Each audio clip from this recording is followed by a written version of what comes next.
You know, in coaching, there's a saying about big game, next game.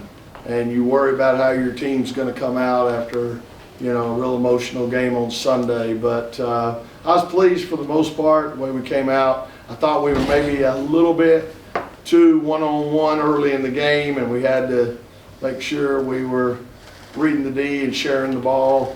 But I thought it got a lot better. We ended up, I think, at halftime, 10 assists, 3 turnovers. End up for the game, 17 assists, 7 turnovers. Still got things defensively we got to fix in the next, week or two before March Madness hits. So hopefully we can do that. But I'm excited about the opportunities we have ahead of us, and we just got to make sure Sunday that we, go down there and make it a business trip and focused and take care of business. Questions? What was it like to coach those 3 guards for, 3 years for Sinai and 4 for Madison and Zaza? Yeah. It was emotional seeing them out there, knowing it was the last regular season game in Reynolds and what they've done for this program. You take a team to a Final Four. I mean, that's a legacy type thing. I mean, that's not easy to do, and obviously they all played major parts in that. I'm trying to figure out if I can hire a lawyer and get a lawsuit going to allow 5th years for players. But, we're going to miss those. But right now we need to take full advantage and take it as far as we can, extend those careers as long as we can. Coach, last time you played Wake Forest, you gave up 83 points. Tonight you gave up just 57. What changed? At that game we gave up 34 in the 4th quarter. So we needed to make sure that didn't happen. And obviously we talked about that a little bit. When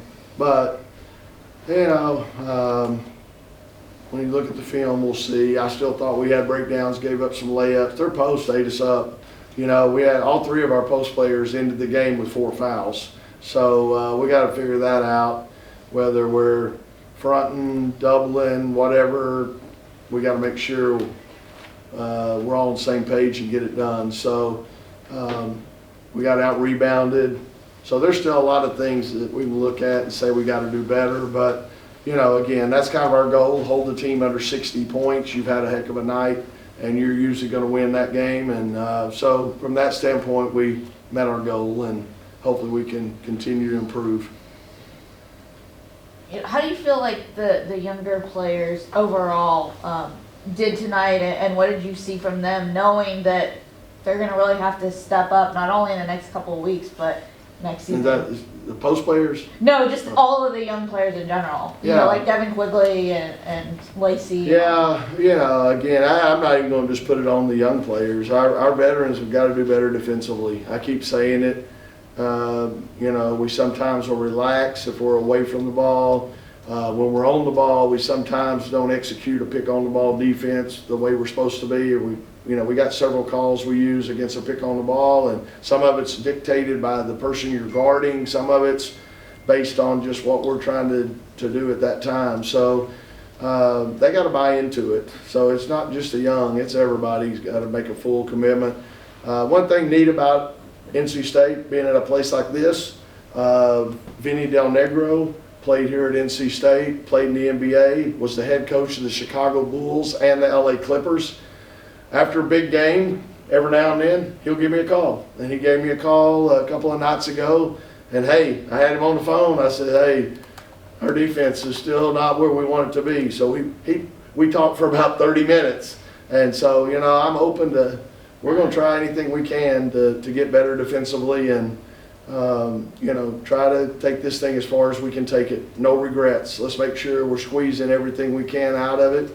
And so it's great, though. It's an honor to be able to talk to somebody like that. But, at NC State, we're family. And even though he is a legend, he took the time. And so I appreciate people like that.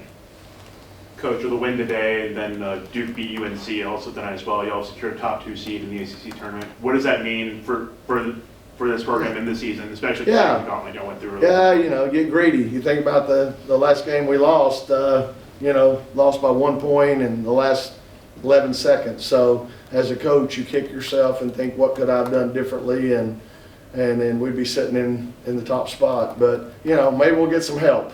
I don't know. But you're right. There's 18 teams in this conference now.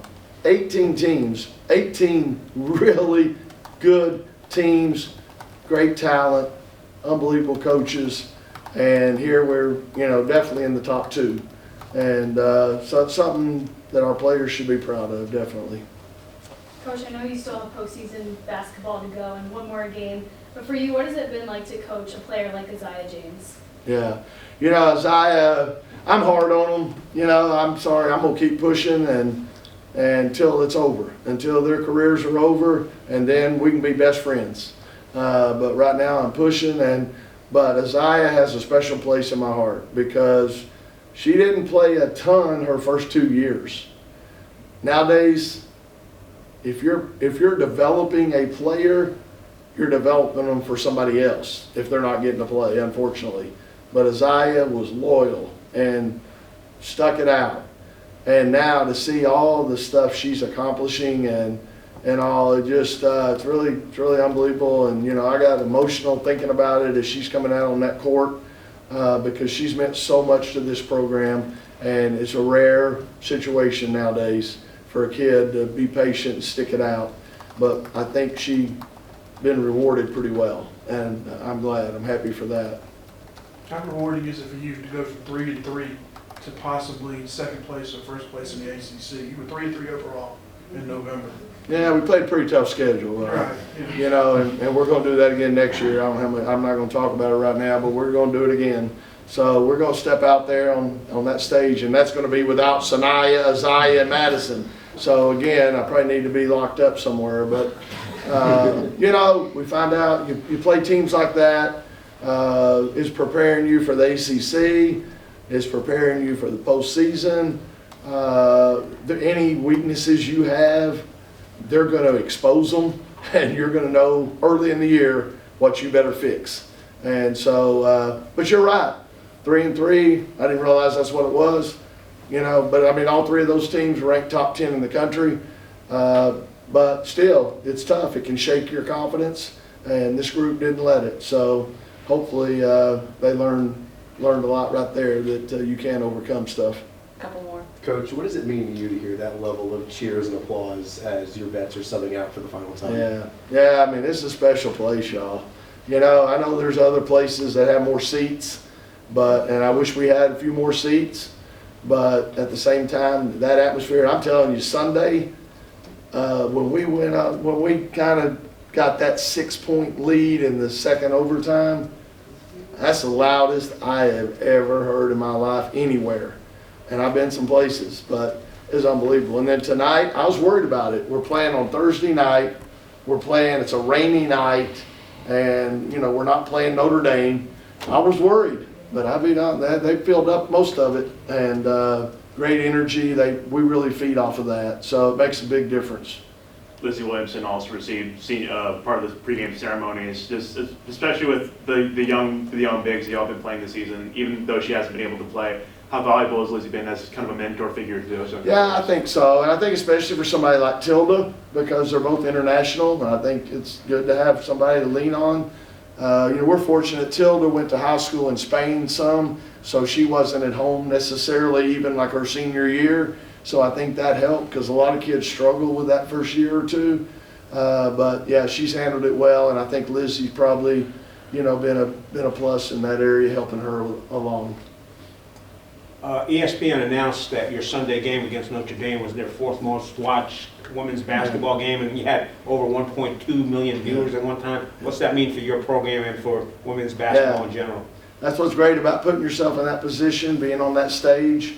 We could have won that game in regulation. I know everybody wanted me to foul, okay?